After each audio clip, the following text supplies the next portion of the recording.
నమస్తే. ఇప్పుడు మీరు చూడబోతున్న వీడియో ఖచ్చితంగా మీకు ఉపయోగపడుతుంది, నచ్చుతుంది కూడా. మరి మీకు నచ్చిన విషయం నాకు తెలియాలి అంటే ఈ వీడియోని మీరు లైక్ చేయాలి, షేర్ చేయాలి, అలాగే మన ఛానల్‌ని సబ్స్క్రైబ్ చేయాలి. మీ సపోర్ట్‌ని నాకు అందిస్తారు కదూ! ఓకే. ఇప్పుడు వీడియోని స్టార్ట్ చేద్దాం. నమస్తే. Welcome to our channel. నేను పద్మిని. ప్రస్తుతం మనతో పాటు ప్రముఖ ఆధ్యాత్మికవేత్త, ఆస్ట్రోన్యూమరాలజిస్ట్, ఎనర్జీ వాస్తు ఎక్స్పర్ట్, శ్రీ విద్య ఉపాసకులు శ్రీమతి జయప్రద గారు మనతో పాటు ఉన్నారు. మాట్లాడదాం. నమస్కారం అండి. నమస్తే అమ్మా. శ్రీపాంత్రే నమః. భార్యాభర్తల మధ్య ఇష్యూస్ మనం చూస్తూనే ఉంటాం. ఎప్పుడైనా ఇప్పుడు ఈ కొత్తగా ఈ కలియుగంలోనే ఉన్నాయని కాదు, జనరల్ గా చాలా మందికి ఉంటూనే ఉంటాయి. భార్యాభర్తలు అన్నాక రకరకాల ఇష్యూస్ ఉంటూనే ఉంటాయి.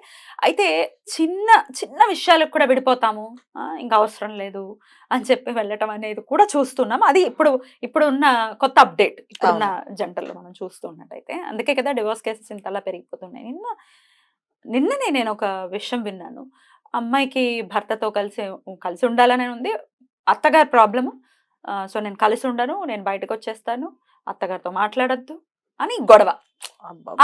ఆ టాపిక్ మీద అస్తమాను గొడవ గొడవ గొడవ గొడవ. ఇప్పుడు బెడ్రూమ్ లోకి వెళ్ళారంటే ఇంకా ఇంకా తారా స్థాయిలో ఉంటుంది ఆ గొడవ అనేది. బయటకు వినపడుతూ ఉంటాయి. చాలా ఇబ్బందికరమైన వాతావరణం. ఓన్లీ వాళ్ళ న్యూక్లియర్ గా వాళ్ళే ఉన్నారని కాదు, పక్కింటి వాళ్ళకి వినపడుతుంటుంది, ఎదురింటి వాళ్ళకి, ఇట్లా అన్ని డిస్టర్బ్ అవుతూ ఉంటారు, అస్తమాను కొట్టుకుంటూ ఉంటారు. అసలు ఎందువల్ల జరుగుతుంది? దీనికి మీరు ఎనర్జీ వాస్తు ఎక్స్పర్ట్ కూడా, వాస్తు కూడా ఏదైనా రోల్ ని ప్లే చేస్తుందా ఇలా భార్యాభర్తలు కొట్టుకోవడానికి? దీనికి ఏంటి రెమెడీ అనేది ఒకసారి మీ ద్వారా తెలుసుకోవాలనుకుంటున్నాను. ఖచ్చితంగా. ఎందుకంటే అపార్ట్మెంట్స్ లో ఉంటున్నాం కనుక ఖచ్చితంగా అపార్ట్మెంట్స్ లో ఎనర్జీస్, నెగిటివ్ ఎనర్జీస్ ఉంటాయి. అవునా? ఎందుకంటే జనరల్ గా భూమి పూజ పూర్వం మనం చేసేటట్టుగా భూమి పూజ చేసేవని ద్రవ్యాలు, కొన్ని నవధాన్యాలు అన్ని లోపల కొన్ని వేసి ఈ సందర్భం అని చెప్పి మొత్తం అన్ని వేస్తారు అన్న. సో ప్రతి ఒక వస్తువు ఇంతకుముందు ఎపిసోడ్ కూడా చెప్పాను నేను. భూమి పూజ అంటే మనం ఏమేమి వేస్తాం భూమిలో అని చెప్పేసి. సో అలాగా అపార్ట్మెంట్స్ వచ్చినప్పటికి ఏమవుతుందంటే ఒక ప్లాన్ గీసేస్తారు, డిజైన్ గీసేస్తారు. జస్ట్ ఒక ఈశాన్యంలో ఒక కొబ్బరిగా కొడతారు, మొత్తం స్థలానికి ఒక గుమ్మడిగా కొడతారు, స్టార్ట్ చేస్తారు కన్స్ట్రక్షన్. సో కన్స్ట్రక్షన్ స్టార్ట్ అయ్యి ఎవరి ఫ్లాట్ వాళ్ళే ఎనర్జీస్ చేసుకుని వెళ్తారు. కొంతమంది ఫ్లాట్స్ గృహప్రవేశం చేయరు మోస్ట్లీ, ఎందుకంటే ఇంట్రెస్ట్ ఇవాళ రోజు భక్తి పూజ పునస్కారాలు తగ్గిపోయి చాలా అపార్ట్మెంట్స్ లో మేము ఎనర్జీస్ చేస్తుంటాం ఫ్లాట్స్ లో. సో ఇంటీరియర్ డిజైనింగ్స్ తో పాటు తీసుకుంటారు అనమాట మా ఫ్లాట్లు. అంటే మేము ఎనర్జీ చేస్తామంటే ఇంటీరియర్ డిజైనర్ తో మాది కలిపి ఉంటుంది. సో ఫ్లాట్ డిజైనింగ్ తో పాటు మేము పాజిటివ్ ఎనర్జీ కూడా చేసిస్తామండి అని చెప్తారు ఇంటీరియర్ డిజైన్స్ వాళ్ళు. ఓకే చేయండి అని చెప్పేసి. సో అలా చేయడం వల్ల ఏంటి బెనిఫిట్స్ అంటే వాళ్ళు ఏం చెప్తారంటే, మీరు దీపం పూజ చెప్పినా పర్లేదు సార్, పాజిటివ్ ఎనర్జీ ఉంటుంది ఇంట్లో ఎప్పుడు అని చెప్తారు. ఇంటీరియర్ డిజైనర్స్ కదా వాళ్ళు అది చెప్తారు. సో హ్యాపీ, అది ఇంకా బెస్ట్ కదా అని చెప్పేసి. అది బెస్ట్. ఇంకా ఇంట్లో పాజిటివ్ ఎనర్జీ కోసమేనా పూజ చేసుకునేది? మనకంటూ ఒక కృతజ్ఞత భావం లేదు? జనరల్ గా ఆలోచించే విధానం అలా ఉంది నాన్న. ఇప్పుడున్న కాలం అలాగే ఉన్నారు అందరూ. పూజ పునస్కారం అనేది ఒక టైం బట్టి చేయాలి, టైం ఉండదు. సో వాటికి ఒక ఆచారం ఉంది. ఆ ఆచారం మనం చేయలేము, ఫాలో చేయలేము. ఒకటి చేస్తే ఒకటి రాంగ్ అంటారు, దానివల్ల ఏదో ఇబ్బందులు వస్తాయి, దానివల్ల ఏదో పాపం తగులుతుందేమో, పుణ్యం రాపిన పర్లేదు పాపం తగలకూడదు అనే ఉద్దేశంతో మానేస్తారు. ఇప్పుడు ఇక్కడ ఏంటి రీజన్స్ ఏంటంటే, ఏమో పుణ్యం వస్తుంది దేవుడు అడుగు, మనం చేసే దాంట్లో కరెక్ట్గా చేయకపోతే పాపం తగులుతుందేమో, ఆ పాపం మనకి ఎందుకు మళ్ళీ స్పెషల్గా. సో అందుకని మానేస్తారు. ఇది ఒక విషయం మీద తప్పించుకుంటున్నారు, అలాగే తప్పించేసుకుని అయిపోతున్నారు. సో జనరల్ ఫ్లాట్స్ ఏంటంటే ఈ ఎనర్జీస్ లోపం ఉంటే ఆ స్థలంలో ఏదైనా రాక్షస గణాలు, పిశాచి గణాలు గోల కానీ, అంటే అస్థిపంజరాలు, స్కెలిటన్స్ బాడీస్ ఉంటాయి కింద, అలాంటివి ఏవైనా ఉన్నాయి అంటే ఖచ్చితంగా ఆ ప్లేస్లో negative energy. Wife and husband ఉంటే వైఫ్ అండ్ హస్బెండ్ ఇద్దరు కొట్టుకుంటూనే ఉంటారు. అది ఆ ఫ్లాట్ ప్రభావం అవ్వచ్చు. ఇప్పుడు ఎవరికైనా కొత్తగా గొడవలు స్టార్ట్ అయ్యి ఇంతమంది ఏమండి మాకు ఈ ఇంట్లోకి వచ్చే గొడవలు స్టార్ట్ అయ్యి అంటే అది ఆ ఇల్లు ప్రభావం. ఇల్లు ఖాళీ చేస్తే సెట్ అయిపోతారు. మేము అదే చెప్తాం, ఇల్లు ఖాళీ చేసేయండి, వేరే ఇంటికి వెళ్ళిపోండి. ఇల్లు కొనుక్కున్న ఇంటికి ఎనర్జీ చేస్తాం. సో కొనుక్కుంటే దానికి ట్రీట్మెంట్ చేస్తాం. ట్రీట్మెంట్ కంపల్సరీగా ఉంటుంది, ఏ ఇబ్బంది లేదు. కానీ రెంటెడ్ హౌస్ అయితే మాక్సిమం నేను వెకేట్ చేసుకొని చెప్తాం. ఎందుకు మనం రిపేర్ చేసుకొని బాగు చేసుకొని అంత అవసరం ఏముంది? అంత అవసరమే లేదు. హ్యాపీగా ఇంకో ఫ్లాట్ షిఫ్ట్ అవ్వండి, మంచి ఫ్లాట్కి. మీకు ఆ ఎనర్జీ అంటే ఇలా ఒక ఇందులో ఏం ప్రాబ్లం అంటే, అక్కడ ఒక నెగిటివ్ ఫేస్ చేసి ఇంకొక నెగిటివ్ ఉన్న ప్లేస్కి తీసుకెళ్తుంది. అసలు లేకపోతే బయటకే వెళ్ళనివ్వదు. కొంతమంది చెప్తుంటారు అసలు మేము ఇల్లు ఖాళీ చేయలేకపోతున్నామండి అంటుంటారు. అది ఇంకా దారుణం. అంటే జాతకంలో గ్రహస్థితి కొన్నా వీళ్ళు పిశాచ బాధపడాలని జాతకంలో రాసింది అనుకోండి, అసలు ఇల్లు ఖాళీ చేయలేరు.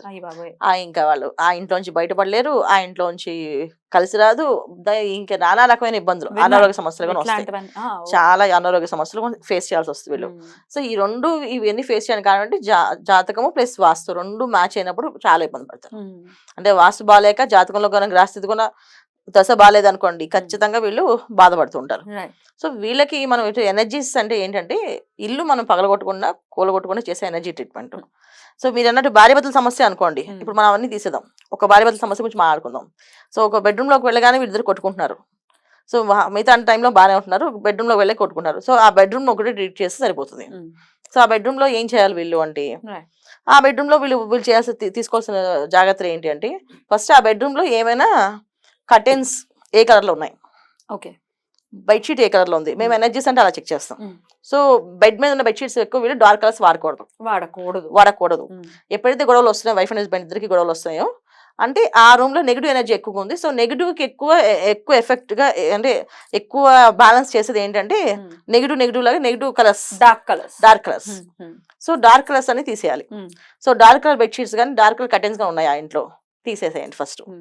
తీసేసేయండి. తర్వాత వాల్ ఏ కలర్ ఉంది, వాల్ ఎప్పుడైనా సరే ఎప్పుడు వైట్ ఉండాలి, లైట్ బ్లూ ఉండాలి, అంతమించి వేరే కలర్స్ వేయకూడదు. సో ఎప్పుడైనా బెడ్రూమ్ లో నెగిటివ్ కలర్స్ ఉన్నప్పుడు కూడా ప్రాబ్లం ఉంటుంది. వాల్స్ కొంచెం డిజైన్స్ కొంచెం మ్యాట్ ఫినిషింగ్ అని చెప్పి కలర్స్ అవి వేస్తారు కదా, పెయింటింగ్స్ అని అలాగే తీసేయాలి. సో రెడ్ కలర్ పెయింటింగ్స్ ఉన్న బొమ్మలు ఉన్నా తీసేయాలి. ఓకే, చాలా మంది బాగుంటుందని చెప్పేసి రెడ్ కలర్, బ్లడ్ కలర్ లో కొంచెం లైట్ గంధం ప్లస్ తర్వాత ఎరుపు రంగు కలిసిన ఒక బొమ్మలా వేస్తుంటారు, గీస్తారు, అలాంటివి తీసేయాలి. తర్వాత ఏదైనా ఏడుస్తున్న పెయింటింగ్స్ కానీ, అందంగా ఉన్నా సరే ఏడుస్తున్న పెయింటింగ్స్ కానీ, తర్వాత లతల్లో అల్లుకునే పెయింటింగ్స్ కానీ ఉంటాయి, తీసేయాలి. పెట్టుకోకూడదు, బెడ్రూమ్ లో పెట్టకూడదు. సో హాల్లో పెట్టచ్చు, లతలో అల్లుకునే పెయింటింగ్స్ హాల్లో పెట్టుకోవచ్చు. సో బెడ్రూమ్ లో ఉంటే ఏంటి కావాల్సిన, బెడ్రూమ్ లో కావాల్సిన లవ్, వాళ్ళిద్దరి మధ్యన మానసికమైన ప్రేమగా ఉండాలి, బాగుండాలి. సో అక్కడే ఫ్రెండ్షిప్ కాదు కావాల్సింది, ఇద్దరికి ప్రేమే ఉండాలి. సో అందుకని ఆ టైప్ ఆఫ్ పెయింటింగ్స్ కానీ అనేవి ఉంటే తీసేయాలి. సో బెడ్రూమ్ లో చక్కగా తూర్పు వాల్ కి చక్కగా రాధాకృష్ణుడు బొమ్మ పెట్టుకోవాలి. రాధాకృష్ణుడిది అంటే రాధాకృష్ణుడు ఉన్నదే మాత్రం పెట్టాలి. కృష్ణుడు పెట్టకూడదు, మళ్ళీ రాధ పెట్టకూడదు, మళ్ళీ వెంకటస్వామి లక్ష్మమ్మ ఏవి పెట్టకూడదు. ఒక రాధాకృష్ణుడు ఫోటో ఒకటే పెట్టాలి. పెట్టి ఆ ఫోటోని చూడాలి పొద్దున్న లేవగానే వీళ్ళు, ఆ విధంగా ఉండాలి. తర్వాత వాళ్ళ బెడ్రూమ్ లో నైరుతికి మంచం ఉంటుంది. సో నైరుతి వాళ్ళకి ఒక yellow colour bulb, LED bulb, yellow కలర్ది వెలుగుతున్న బల్బు, అది పెట్టాలి. వెలుగుతూనే ఉండాలి, అది ఎప్పుడు ఆల్వేస్ ఆన్ లో ఉండాలి ఆ బల్బు. సో ఆ స్విచ్ కి ఆ లైట్ కి సంబంధం లేకుండా మిగతా పెట్టుకోవాలి వీళ్ళు, ఎందుకంటే ఆ స్విచ్ ఆఫ్ చేయకూడదు, అది ఆన్ లో ఉండాలి. సో ఎప్పుడైతే ఎల్లో కలర్ బల్బ్ ఉంటుందో, ఎప్పుడైతే తూర్పుకి రాధాకృష్ణ బొమ్మ ఉంటుందో, వాళ్ళిద్దరి మధ్యలో ప్రేమ తప్పే ఉండదు. ఒకవేళ బయట ఇన్ని గొడవలు పెట్టినా బెడ్రూమ్ లోకి వెళ్ళాక ఇద్దరు కామ్ అయిపోతారు. సో అక్కడ వీళ్ళిద్దరు కామ్ అయ్యి మాట్లాడుకున్నాను, పొద్దున్న మళ్ళీ చక్కగా సెట్ అయిపోతే ఓకే మన ఇద్దరు ఈ ప్లానింగ్ ప్రకారం వెళ్దాం. సో వైఫ్ అండ్ హస్బెండ్ గొడవ తగ్గిపోతుంది. సో వీళ్ళిద్దరికి అండర్స్టాండింగ్ పెరుగుతుంది, వాళ్ళిద్దరి మధ్యలో బాండింగ్ బాగుంటుంది, అన్ని విధాలు బాగుంటుంది. ఇది ఎనర్జీ సెట్ చేస్తాం. సో మేము ఏదైనా ఇంటికి వెళ్తే ఫస్ట్ ఆ ఇంట్లో ఫస్ట్ ఏ రూమ్స్ లో ఏ ఎనర్జీస్ ఉన్నాయి, సో బెడ్రూమ్ లో అయితే ఈ ఎనర్జీ. సో దీనికి మనం చెక్ చేయని అవసరం లేదు. ఎవరికైతే గొడవలు ఉన్నాయని తెలిసారో, మీకు బాగా గొడవలు పడుతున్నారంటే ఆ రూమ్ లో ఫస్ట్ బెడ్షీట్స్ డార్క్ కలర్స్ వాడకండి, లైట్ కలర్స్ వాడండి. చక్కగా ఎల్లో కలర్ బల్బ్ నైరుతి వాల్ పెట్టేసుకోండి, తూర్పు వాళ్ళకి రాధాకృష్ణ బొమ్మ పెట్టుకోండి చక్కగా. బ్యూటిఫుల్ అండి, డెఫినెట్ గా. అలాగే ఇంకేవి అన్ని బాగానే ఉన్నాయి, వాళ్ళ పర్సనల్ జాతకాలు వాళ్ళందరూ బాగున్నాయి అంటే ఇక్కడ హస్బెండ్ వైఫ్ అండ్ హస్బెండ్ మధ్య డిస్టర్బెన్సెస్. సో మెయిన్ విచక్షణ కోల్పోవడం కారణం ఏంటంటే మనలో ఉన్న పేర్లో ఉన్న number, date of birth combination, జాతకం. ఎప్పుడైతే మనకు అలా మారిపోతున్నాం, బేసిక్గా మంచి వాళ్ళమే కానీ ఎందుకు ఈ విషయంలో ఎందుకు ఇంత ముందుగా ఉన్నాం అంటే ఒకసారి చూసుకోవాలి, చూసుకుంటే సెట్ అయిపోతుంది. డెఫినెట్లీ. ఇట్లా అని మరీ మ్యాన్ హ్యాండ్లింగ్ చేస్తున్నారండి, అయినా మేము కలిసి ఉండాలంటే అలా సజెస్ట్ చేయరు కదా, కొట్టేస్తున్నారు అని అంటే, లేకపోతే అట్లా సజెస్ట్ చేయం. బట్ గొడవల్ని కానీ మ్యాన్ హ్యాండ్లింగ్ క్లోజ్ చేసేసి చూడండి, ఎనర్జీ క్లోజ్ చేస్తాం. మనం ఇప్పుడు ఏదైతే ఇంట్లో మనం ట్రీట్మెంట్ చేస్తున్నామో ఇది చేయగా మ్యాన్ హ్యాండ్లింగ్ ఆగిపోతుంది. డెఫినెట్ గా వాళ్ళు అసలు నోరెత్తడానికి ఉండదు, చేతడానికి ఉండదు, ఆ ఎనర్జీస్ అది ఉండదు. ఎనర్జీ ట్రీట్మెంట్ అనేది అంత ఈజీ ఏం కాదు, అందుకే చెప్పేది ఈ విషయం. బ్యూటిఫుల్ గా ఎక్స్ప్లెయిన్ చేశారు. థ్యాంక్ యూ సో మచ్ అండి. నమస్తే. శ్రీమాత్రి నమః.